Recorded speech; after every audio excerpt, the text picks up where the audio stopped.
interview skills. I'm sure all of us here have gone through different kinds of interviews through our career. So, here, what I am going to talk about are small snippets or suggestions or observations from my end, which might be helpful to you in the longer run. I'm just going to share my screen. Allow me a moment, please. So let us start by understanding what exactly is an interview. So an interview can be one-on-one, it can be with a group of interviewers, and COVID has taught us a new technique, which is moving on to online interviews. It has really made life easier for everyone around. However, acing the online interview is not an easy task. So, what is the main motive of an interview? It is actually a structured conversation where the interviewer is going to ask questions to the interviewee or the applicant, and the entire take of the interview is going to be verbal and non-verbal communication. Verbal communication is what you are talking about, and non-verbal communication mainly pertains to your body language. So, what is the purpose of an interview? If an interviewer just wants to know your name, your date of birth, where are you working currently, what is your address, where have you worked previously, all that information is always available on a resume or a curriculum vitae of the applicant. So, why do we all invest time into these personal interviews? The main reason we are looking at finding out during the interview is to establish the kind of skill set the applicant brings forward. So during your interview, you have the opportunity to showcase or to market your skills to the interviewer. It will also give you an opportunity. See, sometimes we read about a company, it looks nice on paper. However, when we interact with the team of the company, it helps us decide if the basic things are like what we are looking at. Is it the right kind of job? Is it the right opportunity we were waiting for all our life? So it's a two-way thing where the employer is going to judge you on your skill sets or what you bring to the table. Vis-a-vis, it also helps you as an employee to judge and to assess if this is the right kind of job you were waiting for. Now, when we talk about non-verbal communication, first and foremost, physical appearance is very important.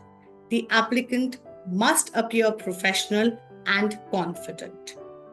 When we talk about dressing in formal clothes, I have many a times observed candidates wearing a tie, a coat, wearing a formal shirt, but A, it does not fit them well. Maybe they are very uncomfortable in the clothes that they are wearing. And that if you're wearing something you're not confident and comfortable with, it automatically reflects on your face. So, first thing we need to tell all our candidates is when they dress for the interview, it has to be formal for sure.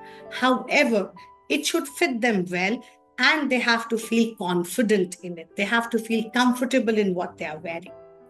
Grooming is also a very essential part. That means for the men, they should shave or trim their beard, have a neat haircut, and most importantly, have a big smile to your face.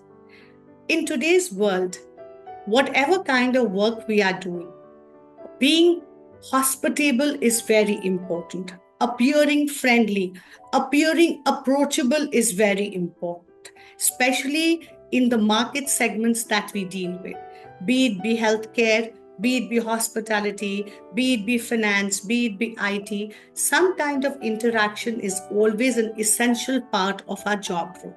So, for us all to look approachable, to look friendly becomes very important. And the most important thing to bring to the interview is a big smile. Because even when you are not talking, if you are smiling, you are conveying A, you are confident, B, you are approachable, C, you are friendly. So, smiling is as important as wearing formal clothes for the interview. For the women who appear for an interview, we should look at wearing minimalistic jewelry, and the hairdo and the makeup should be more neutral.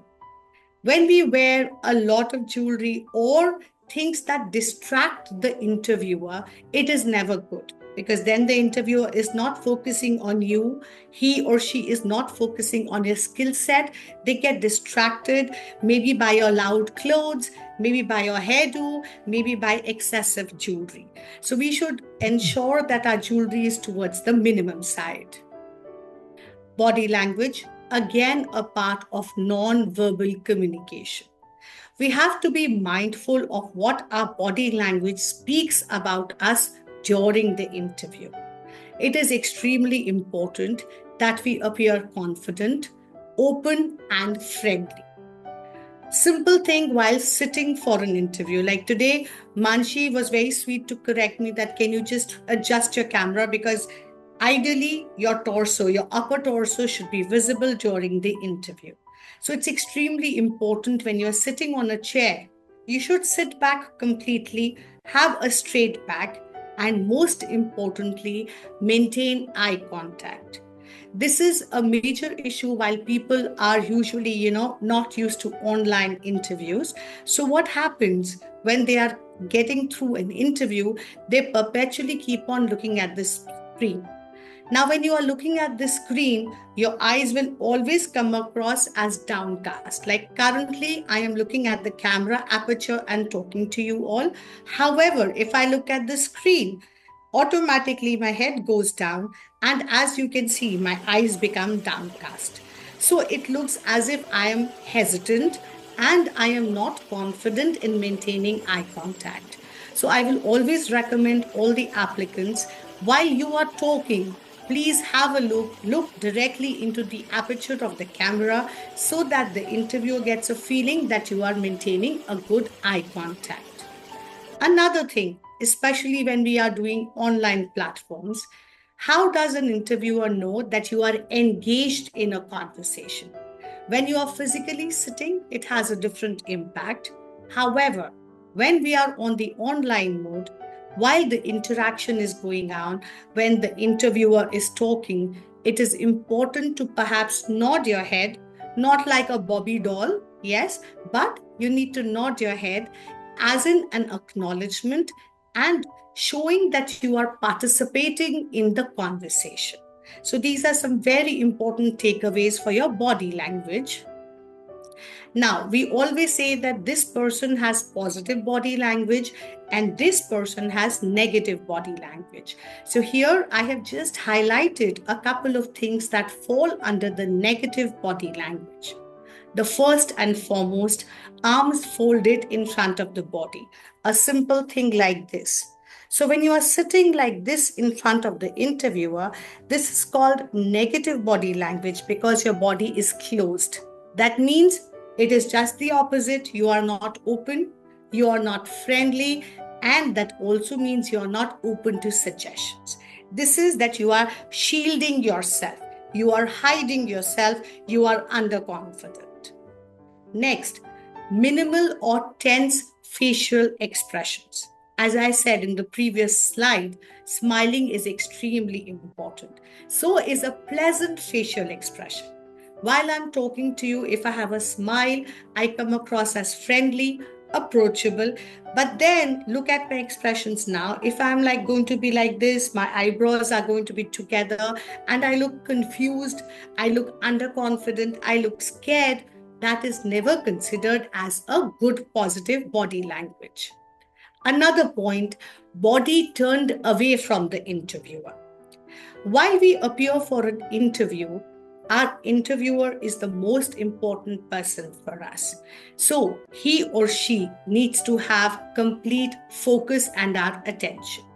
However, if you are not looking at the interviewer, if you are turning away like this, or like I'm conducting an interview right now, but I'm looking sideways, what does that represent? It shows that you are perhaps not that important for me, which is the wrong indication or the wrong message to give across during your interview. Eyes downcast or maintaining little eye contact, we have already spoken about it. So please ask all your candidates to look at the camera while talking. Fiddling with objects. Sometimes people are nervous They are perpetually using a pen, they are twisting a pencil, they are scratching their head, they are flinching, fist clinching, they are slouching on the chair, they are touching their face continuously. All these form a part of negative body language. So, even let's say, yes, certain things are beyond our control. For example, if I have to sneeze right now, nobody can control it.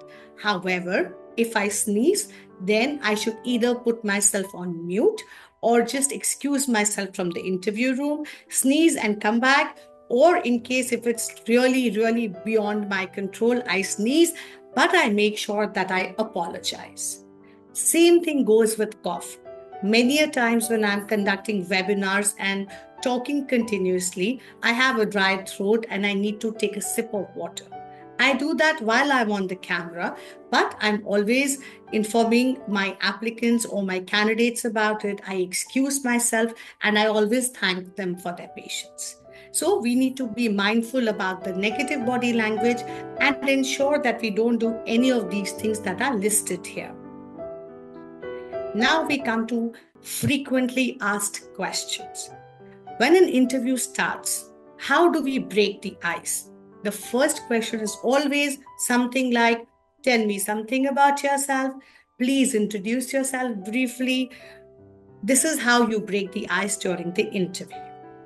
When we are giving a self-introduction, we should always remember that it should not be longer than a minute, maximum a minute and a half. See, this question, tell me something about yourself, is actually just an opening line. It is just a courtesy question. So we cannot go on and on about your self-introduction.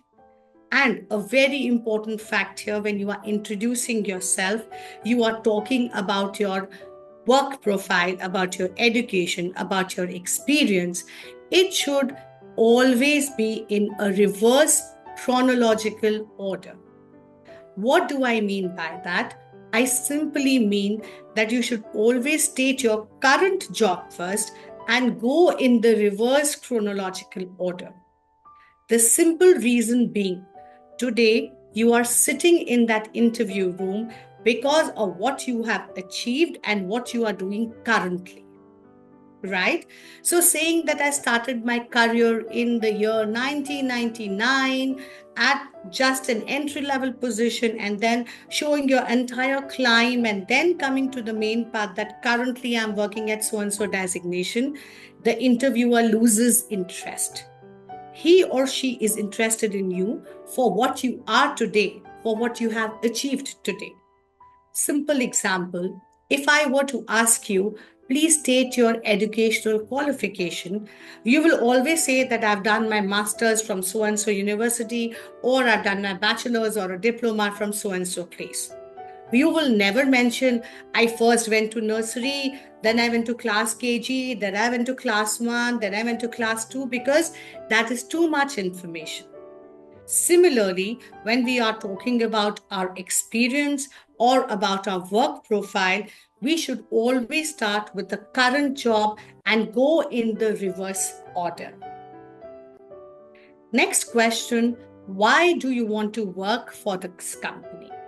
It is always important, and I'm very happy that RSR imbibes this in their portfolio, is before the client interview, there is always a connect a day prior where all the applicants are told about the company that you will be sitting for. You are given the website URL. So the most important thing for you as a candidate is to do your homework.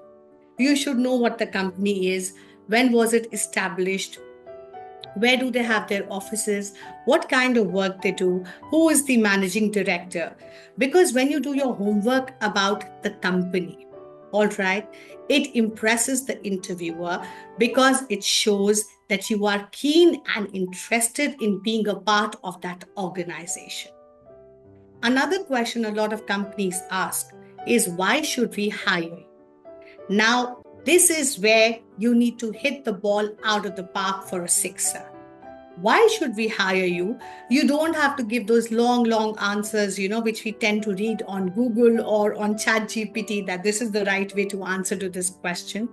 You should always talk honestly, truthfully, and This is the time to market your skills. You can always say that I am good fit for this job because 1, 2, 3, you list out your skill set that makes you just the right fit for this job. Moving on, these are very old school questions. Nonetheless, a lot of companies still include them in their interview. The first one being, what are your strengths? Now, please remember, this question you should focus on quality and not quantity. So, what are your strengths? Please do not give a list of 10 qualities.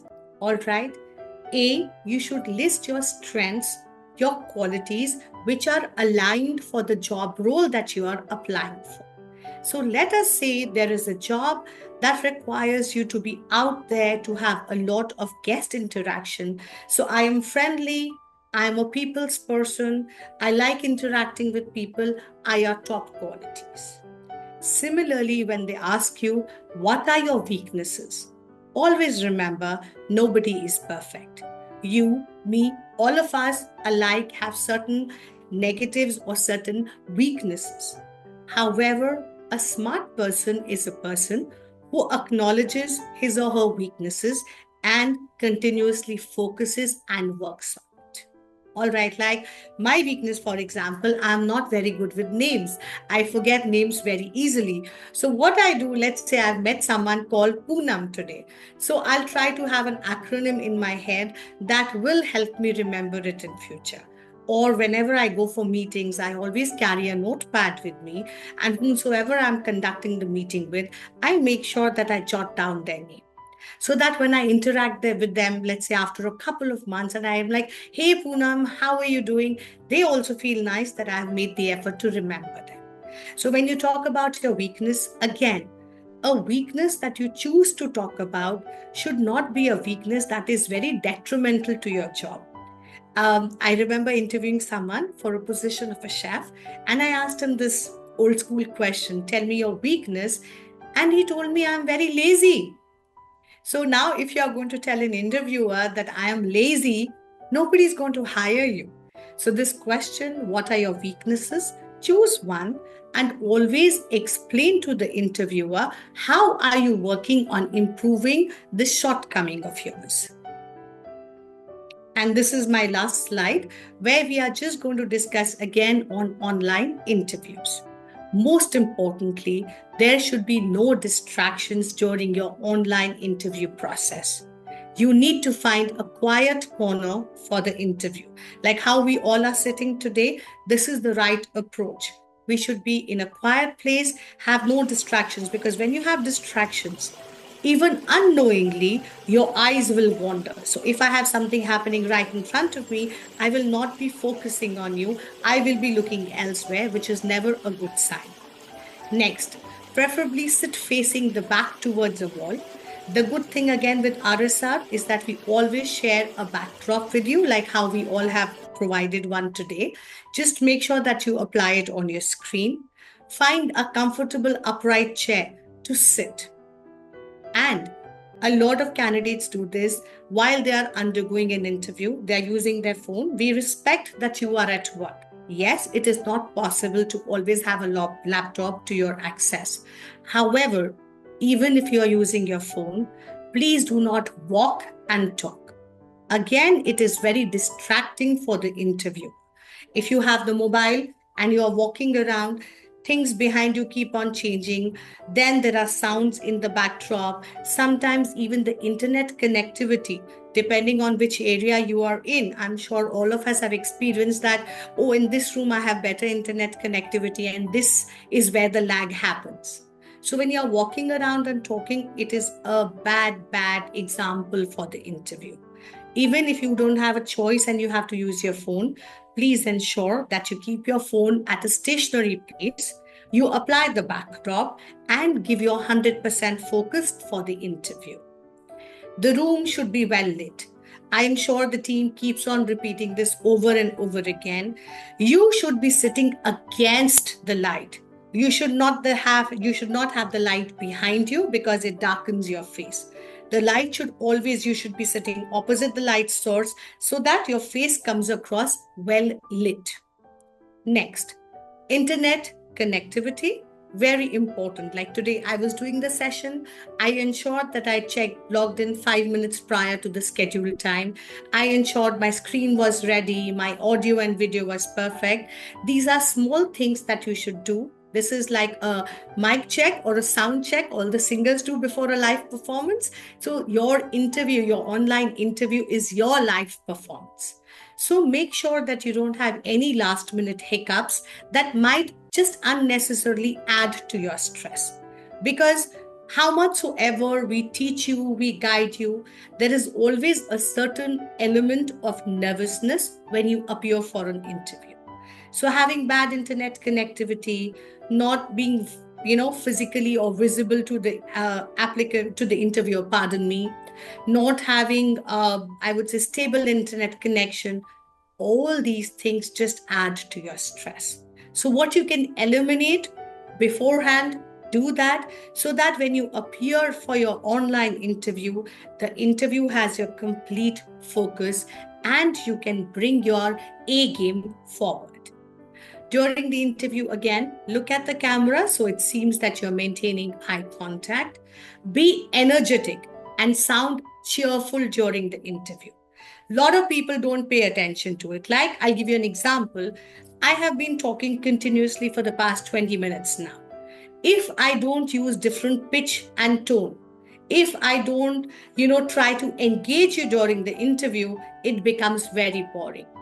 Similarly, I am sure we all have gone through interviews when the candidate starts talking and we're like, oh, I'm sleepy now.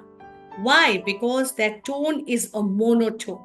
They don't use pitch, they don't use different words, they don't use different facial expressions.